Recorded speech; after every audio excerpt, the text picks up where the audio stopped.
What's going on, guys? Super Insane 18 here, and today, for the first time in a long time, I am going to be bringing you a top 5 meta decks for the November 2023 format.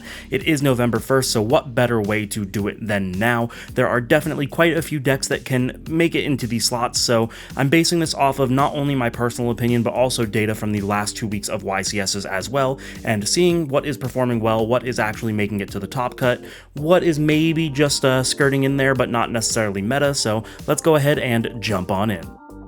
For our number 5 deck, I actually want to place this higher, but unfortunately the data doesn't actually back that up. I do think that this is actually stronger than what we have at number 4, but again, we can't just use personal bias, and that is of course going to be Mannadium. Now, this is a deck that has received new support in Age of Overlord with the Visa Samsara, as well as the Trisukta, and both of these cards do a lot for the deck and allow them to play a little bit more when they weren't able to before. There are 2 variants of this deck, but the one that you are currently seeing on screen is Triff's top 4 list from YCS Indie. Now, this isn't a Calamity list, but Calamity is an option if you guys want to be that guy and just skip your opponent's turn. Obviously, you can do it with this deck, and I've shown you guys how to in previous combo tutorials. Those combos don't necessarily change, but this deck is very strong in and of itself, being able to play through quite a few interruptions as well, setting up one of those break my board style end boards, and just putting a lot of pressure on the opponent to make it so that they really can't enjoy the game, which unfortunately that is what kind of makes a meta deck, being able to just put out tons of stuff and make it so your opponent isn't really able to play. That is going to secure mana at the top 5 slot.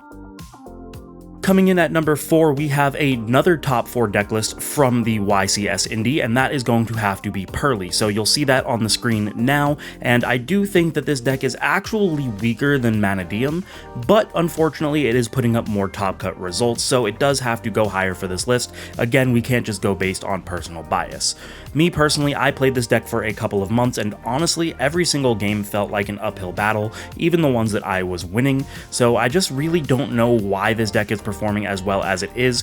You can look at it and statistically say, yeah, it's a good deck. Their deck runs, what, 11 copies of essentially E-Telly, but even that doesn't feel like enough sometimes. There are so many times where you'll summon off the White Cat and just completely miss on its effect, or other times where you'll attempt to use the effect of Black Cat to rank up, and they'll either negate the effect or banish or remove the target from the graveyard. And even then, they have a Pseudo Towers boss monster in Nor, which if it has 5 or more materials is unaffected, and it is a not once per turn return a card from the field or grave to the bottom of the deck, but even that doesn't feel like enough, especially when people are running outs to it like Xyz Encore, Herald of the Abyss. Me personally, I'm running a Kaiju to handle it, and because the idea of a Towers is just so strong, obviously you have to have an out to it when there's one in the format, which kind of just bumps this deck down a peg, but again, it is putting up the results, so we have to respect that and give it the number 4 slot. Coming in at number 3, we have a deck that I personally hate to see back in the format, and that is going to be Tearlaments. Now, let me tell you guys why I hate it while I put the top 4 from YCS Bolivia up on the screen.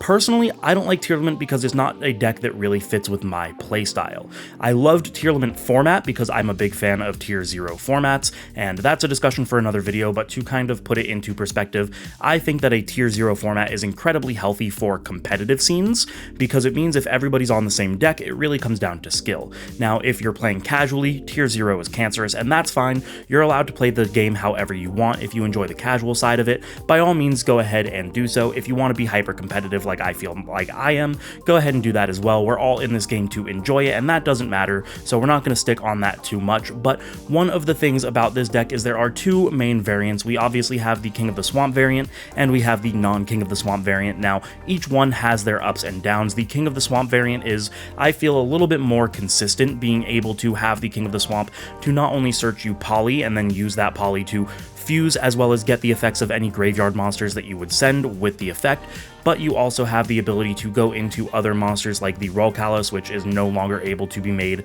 by other means since we have Kit Kalos banned, but the non-King of the Swamp variant has a much higher ceiling.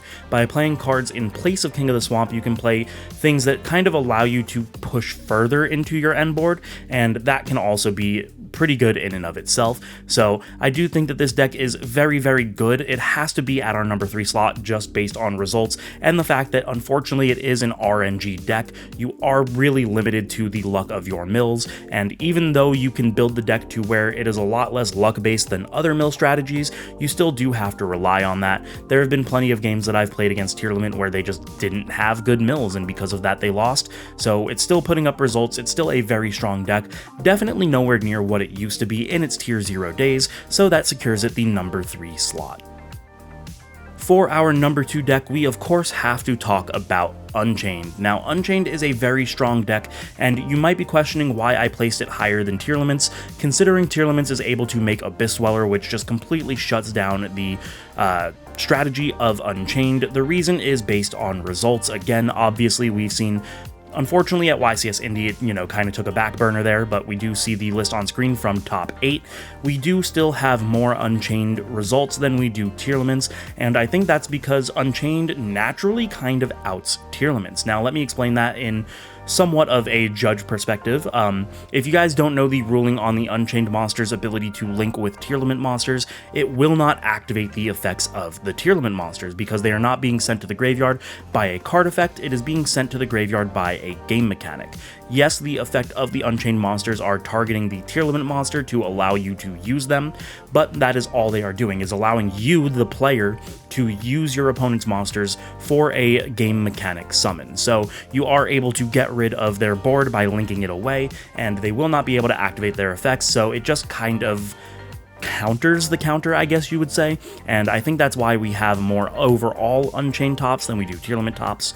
Unchained is a deck that I personally love. I didn't think that I would like it. I've never touched it until it got the new support in Duelist Nexus, but once I did, I fell in love with the deck. It's definitely one of my favorite decks of all time, and still a very ridiculously strong contender for the meta, which is why it secures that number 2 slot. Now, before we get to that much awaited number 1 slot, if you don't already know what it is, I do have one honorable mention, and that is going to be Branded Chimera. Now, you guys know that I am not the biggest fan of Branded if you've been watching the channel for a while. I love the deck, I love the art, I love the idea of how it's supposed to function, but I never really thought it was that good because you essentially get FTK'd by Ash Blossom.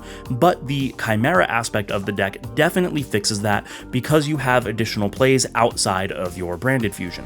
What are they going to use the Ash on? Are they going to use it on the Mirror Sword Knight? Are they going to use it on, I forget which one, I think it's the Big Wing Berthamit, the Search 2?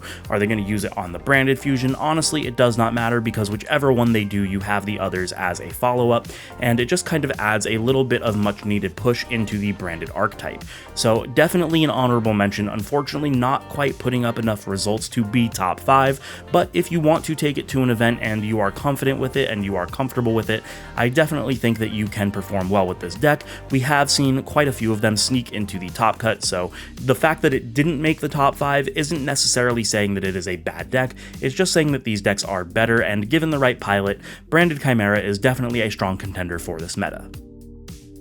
And finally, we have reached our number 1 slot, and of course that is going to be Rescue Ace. Now, this deck was already decently good before Age of Overlord. We saw it winning a couple of regionals, topping a couple of regionals as well. It did personally win the Las Vegas regional that we had here a couple months ago before Age of Overlord, so it was already a deck that was on people's radars, but with the new Diabellstar and Sinful Spoil cards, it just raises the ceiling of this deck so much more.